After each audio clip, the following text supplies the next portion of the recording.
What's up, guys? It's January 11th, 2023. Really good day, really good range. Leg one, leg two moves. Yeah, I was not expecting this much range today, especially that uptrend. There was CPI in the morning and some other things throughout the day, but.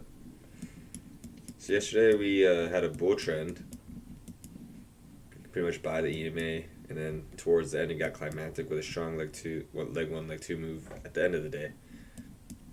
That created the high with bar 68, and today bar 1 is a trading range bar, bar 2 is another doji, bar 3 is a strong bear bar, and bar 4 is a breakout bar.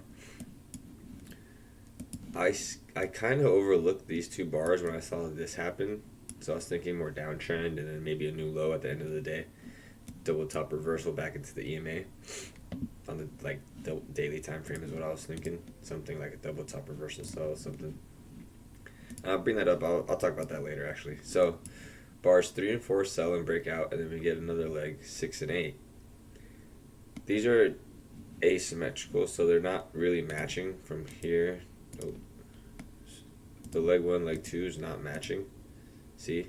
The second leg's bigger, and within the second leg, bulls don't make money, but on this end of the second leg, they do make money. So, this is yesterday's low, and we can see a two-legged bounce, leg 1, maybe leg 2, and a failed leg 3 here. But this is a wick, leg 3. Good bear reversal bar. I'm bringing this up because I got short here, but I went for this to be a leg 1, leg 2, because this didn't match this. So this told me it could end, and then once it restarted, I measured it for here, if that makes sense.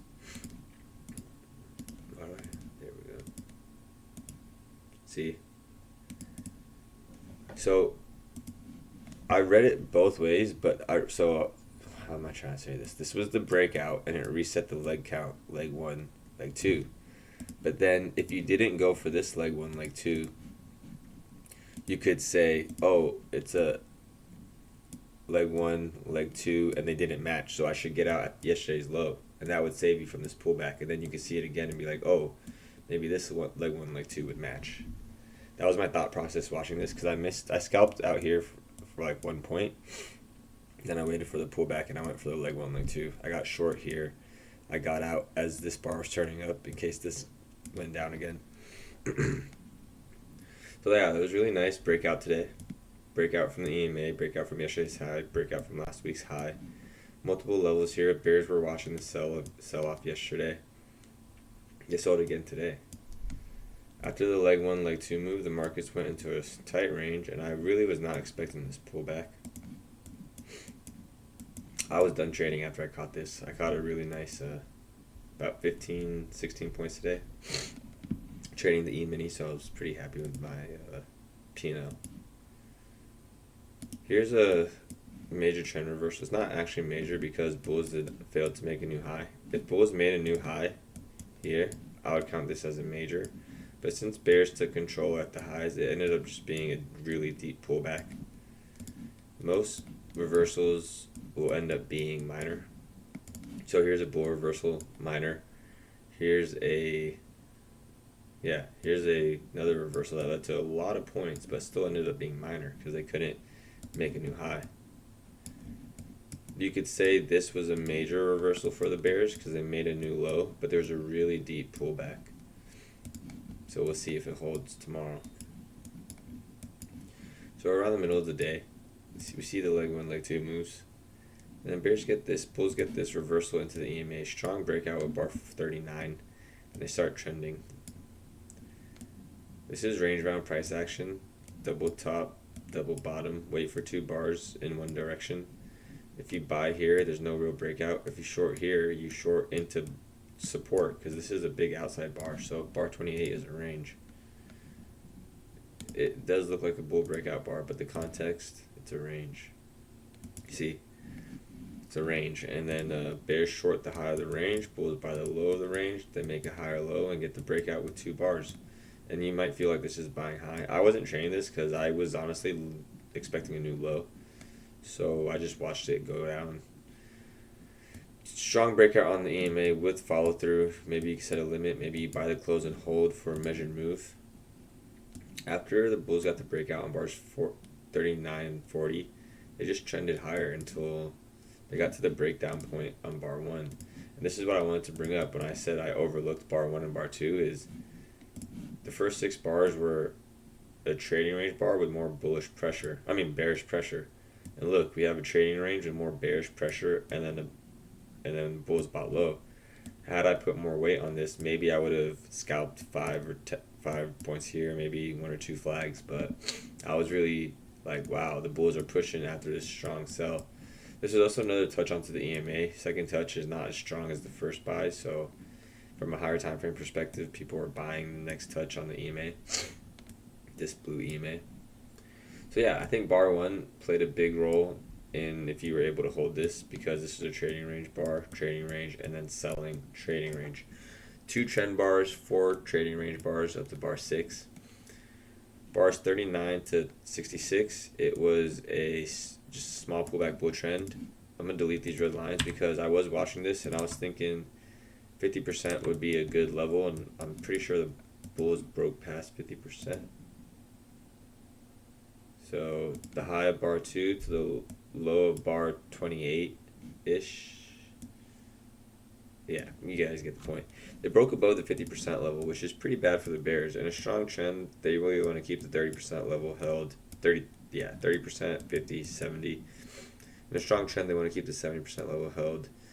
And bulls broke all the way up to past the 50 into the 70% pullback level. So that's just not strong for the bears. Leg counting for the bulls. Trend reversal here. I see an opposite bar. So there's many ways to count legs. We can go opposite bars. We can do channel line breaks. I kind of like to just keep tabs on both. I haven't picked which way I like the most. So leg 1, leg 2, leg 3, leg 4. And that makes sense because it failed around leg 4. Went range bound. Big down, big up. Market goes sideways. Or we can go channel line break. This is a channel line break of here. So technically that's still leg 1. Then we have this. They have channel line here. We have a channel line here, a channel line here.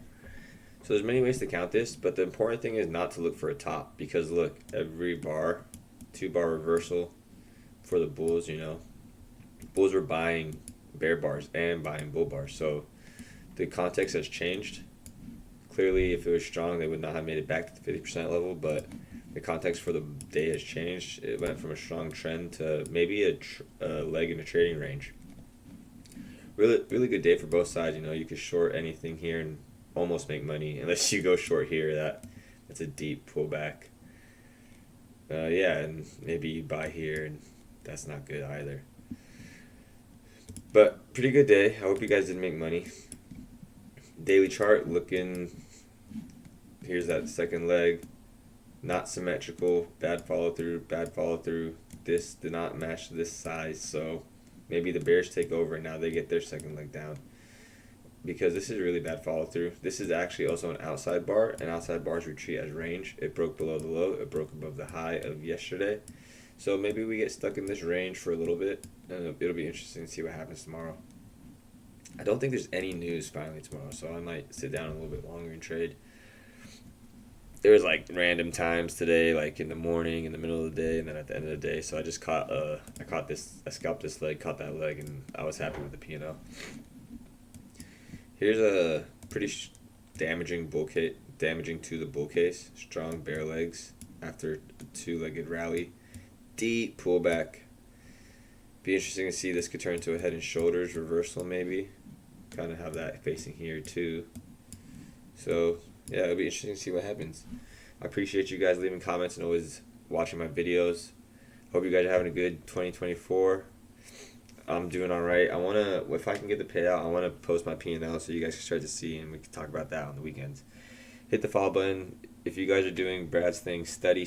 We're learning the market cycle. I'm loving it. The market cycle really is once you learn the market cycle, you can just start placing trades, Identify it correctly, and you're good to go. Have a good day, everyone. I drop these videos every day at 3 p.m.